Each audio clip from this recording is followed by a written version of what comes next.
Hi, everybody. This is the second and third chapters of Captain Wentworth. All right. Chapter 2. Whoa, little fella, you're going to hurt someone if you don't slow down. June attempted to get his attention, but he headed straight for the dining room. Little did he know that nobody would be there. Breakfast was over, and it was early for lunch. Thanks for letting me come by. He's been itching to come for the last 2 weeks. Katie made her way to the dining area herself so she could take off her coat and get ready to visit some of the residents. We've had a couple changes since you were here last. Oh, yeah? Yeah, Mr. Victor purchased, excuse me. I'm so sorry. I'm having to do this on my computer and it's difficult. I'm sorry. Mr. Victor purchased a few properties in town, some of the historical places. After he gets them fixed up, he's going to make them into extensions of this place. Well, that's a huge undertaking. Yes, ma'am. He's hoping to have one of the places done by the end of the month. In the meantime, he's asked some of us residents to consider rooming together. In the meanwhile, there are several new people who want to take advantage of the facilities we have here. That program you put together for the community over Christmas, well, it sparked interest in surrounding counties. Wow, I didn't realize that so much could happen in just a couple weeks. Well, I'm surprised Mr. Victor didn't share that with you. Well, he's texted me a few times, but we haven't had a chance to sit down and talk. Katie wanted to say more, but she was feeling a bit disheartened at the fact that Victor hadn't come around. She thought they had crossed into the relationship territory. Had she been mistaken? How is Victor's mom? Oh, Mrs. Bodner's wonderful. Ever since she found out that you and her Victor were getting on, she hasn't stopped humming. If you ask me, it's a little scary. Why? Well, every time I heard my mama humming like that, it always meant she was up to something, and it usually was a handful of mischief. Katie couldn't help but laugh. June had confided in her over a month ago that her husband Leo had passed almost 15 years ago. After that, she wanted nothing to do with relationships. She'd been dependent on her husband for all of their financial responsibilities, and when he passed, she determined to get her degree and start earning her own way. Nursing suited her. Her mother, however, hadn't stopped trying to get June, her only daughter, to set her sights on every eligible bachelor within 100 miles. She didn't care if the man was 20 years older or younger than her daughter. That was a long time ago, sweetie. Katie touched the woman's shoulder. Don't you think you can let Mrs. Bodner be happy without thinking that she's plotting something? June walked to her computer at the nurse's station and fiddled with the paperwork and the mouse, avoiding Katie's question. I guess you're right. I'm thrilled for y'all. Maybe things will change when I find out what her son has planned next. Katie wanted to know too. She made a mental note to call Victor. It had been too long since they had spoken, and maybe, in the midst of all the stress, he forgot to mention his new project. Katie worried that between purchasing properties, talking to all the residents, running a business, and taking care of an aging mother, she might have jumped the gun in seeking a relationship. I'll leave you to your work. I have a feeling that you have a lot to think about. I want to find Captain Wentworth and make sure he isn't causing any trouble.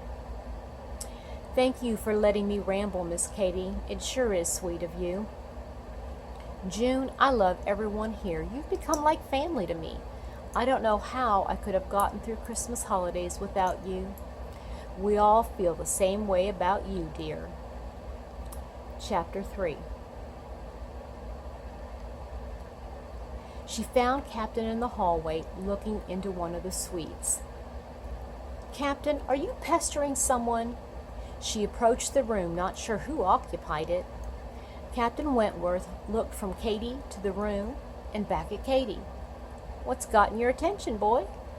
She looked into the room and saw an elderly gentleman standing at the window, gazing at the shadows that spread over the lawn. The barren trees were a stark contrast to the to the green that remained. "Hello." Katy didn't want to interrupt. He turned and she saw a lone tear falling down his cheek. He didn't bother to wipe it. "I'm sorry, I didn't mean to bother you." "You didn't, and neither did your dog. He's been sitting there staring at me for the last 5 minutes." Katy didn't hear any anger in his tone, just a statement of fact. "I'm Jerry." He walked towards her, and she could see that he was approximately mid-60s, had a full head of white hair which fell just above his ears. Blue eyes, the color of the southern summer sky, sparkled on his tan face that greeted her with a smile. His gait was sturdy, and he stood tall and proud. When he was in front of her, he stood at least a foot taller than her and looked as if, as her mom would say, he needed some meat on his bones. "I'm Katy, and this little fella's Captain Wentworth." "Nice to meet you, Katy." He reached out his hand to shake hers. That's when Captain wormed his way between them. That's his way of saying hello.